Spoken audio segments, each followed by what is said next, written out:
In this lesson, we will discuss the financial analysis before you start to create your sourcing strategy. The last analysis that we are going to discuss is the portfolio analysis. To give you a brief background of this analysis, it refers to the evaluation and management of sourcing activities and suppliers as a collective portfolio. It involves assessing and analyzing various sourcing options and suppliers to make strategic decisions that optimize your procurement strategy. Now that we have defined what it is, you may now ask yourself about its importance. Well, a portfolio analysis in sourcing strategy provides a systematic approach to evaluating and managing sourcing options and suppliers, enabling organizations to make data-driven decisions, improve supplier relationships, and achieve better outcomes in their overall sourcing efforts. To start with the portfolio analysis, we're going to use the Kraljic Matrix as a basis. Kraljic's article, Purchasing Must Become Supply Management, was published in the Harvard Business Review in 1983. Since then, this model has been around and has become one of the cornerstones of modern-day procurement purchasing theory. The power of the model is its simplicity. Kraljic divided this model into 4 phases. Our team has simplified them in order to make this model easier to understand for you. Phase 1, reflection. Phase 2, analysis to determine your bargaining position. Phase 3, plotting to identify the opportunities. And phase 4, action plan, what to do. In the first phase, here is where you should start your portfolio analysis. Kraljic states that new strategies for purchasing could emerge if questions are answered like: does my company use all possibilities for combined purchasing by all departments and divisions? Could anticipated disturbance and bottlenecks in supply be avoided? What level of risk is acceptable? What is the best balance between costs and flexibility when considering procurement decisions? How could cooperation with suppliers or even competitors strengthen long-term relationships with suppliers, or could these shared sources be better capitalized?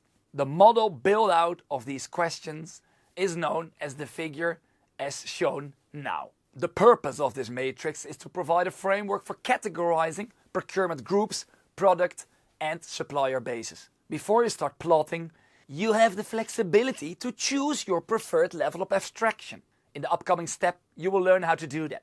But first, let's focus on explaining the 2 axes. In the original model, the vertical axis, referred to as the complexity of supply, reflects the level of difficulty associated with sourcing a product or service, or the vulnerability of the supplier to deliver the product or service on time. The horizontal axis, known as profit potential, indicates the potential impact of the supply on the profitability or efficiency of you and your purchasing organization. This profit potential can be realized by achieving lower cost through lower prices or more efficient buying methods. Alternatively, some models use business impact instead of profit potential. Now that you understand the axis, we can explain how to plot your own products, services or suppliers in the model's 4 quadrants. The first quadrant is minimizing risk or bottleneck quadrant. Products in this quadrant have limited sources of supply.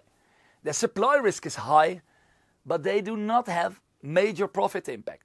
This quadrant belongs to a supplier's market. Here, the strength is in the hands of the supplier. The market consists of few suppliers that can behave freely and force price upward. The purchasing strategy we will typically use for these types of items is twofold. Firstly, we need to ensure continuity of supply. Secondly, we need to develop plans to reduce our dependency on the supplier by adapting our products and investigating alternative products and suppliers. Next, the second quadrant is called the leverage quadrant. Here, items have a large financial impact on the organization. However, these items are in abundant supply.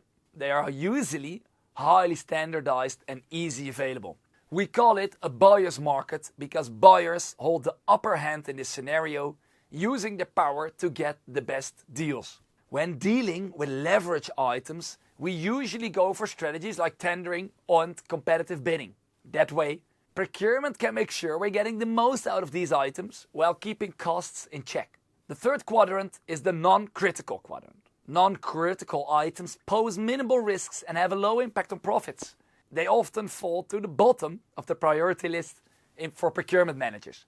Procurement managers find these items less troublesome since they can source from various suppliers and come in different varieties. One way to save time and money is by increasing product standardization.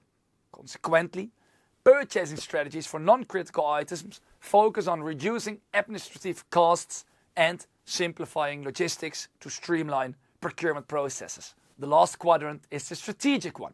Strategic items are a big deal for businesses as they carry both high supply risks and high profit impacts. These items are crucial to keep things running smoothly. When it comes to strategic items, the power dynamic between the buyer and supplier is balanced. The main goal here is to ensure long-term availability, so it's important to negotiate in a way that benefits both parties, a win-win situation.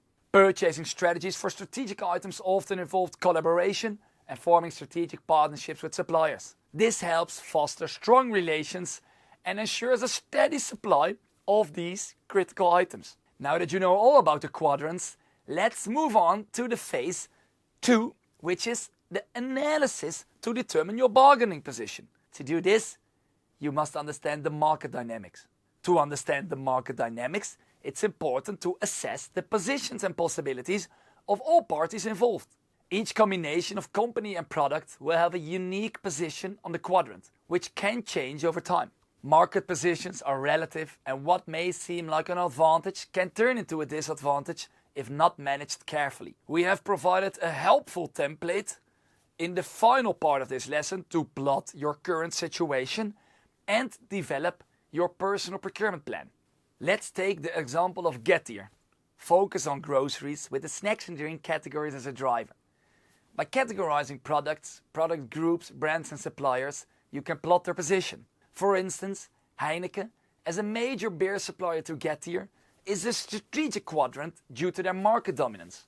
AB InBev, a significant supplier but with a smaller position within Getir, falls into the leverage quadrant. Carlsberg, with low sales, margin and supply risks, is on the non-critical quadrant.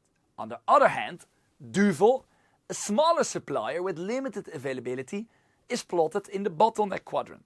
It's worth noting that a procurement manager's power over branded suppliers may be limited, but they can gain more influence by listing their own brand base and having the flexibility to switch suppliers based on consumer demand, ensuring the best price and quality. Now that you have determined your bargaining position, it's time to move to phase 3, where you will identify opportunities. When your company has a strong market position compared to the seller, it's advisable to take an assertive approach. This means leveraging your market power to negotiate for lower prices and favorable contracts. However, it's important to avoid being overly aggressive to prevent negative long-term effects. On the other hand, if your market position is weaker, a more defensive strategy is recommended. Look for new suppliers or potential substitutes, invest in purchase marketing or supplier management, and consider increasing the supplier's production capacity or R&D efforts to lower prices. Diversifying purchasing is crucial to mitigate risks.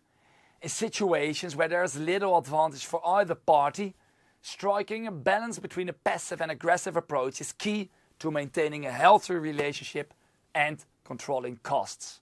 As you can see in this infographic, the purchasing portfolio matrix compares the purchasing power of the company to the supply market's strengths and can be used to create counter strategies against important suppliers. This strategy is commonly referred to as reverse marketing.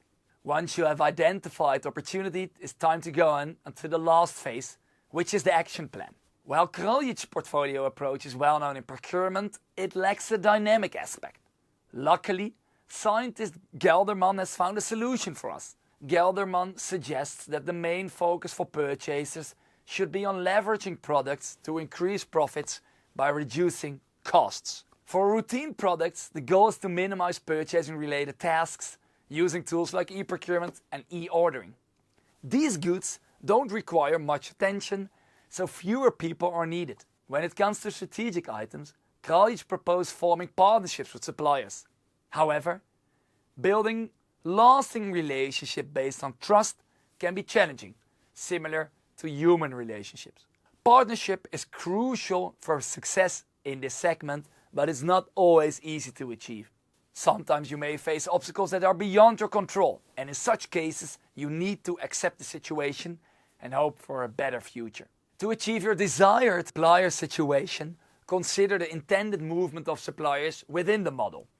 For example, in the case of Getir, a smart strategy will be to decrease dependency on Heineken, grow with AB InBev as a countermeasure, maintain the status quo with Carlsberg, and add another specialty brand to reduce reliance on Duvel. To assist you in plotting your desired scenarios for SKUs, suppliers, or procurement groups, the Procurement Tactics team has prepared a helpful template for you. It's a wrap. Thank you for being a part of today's lesson. We hope that the templates we provided will prove to be valuable tools for your portfolio analysis, enabling you to make informed decisions and manage your investments effectively. We look forward to seeing you in our next lesson.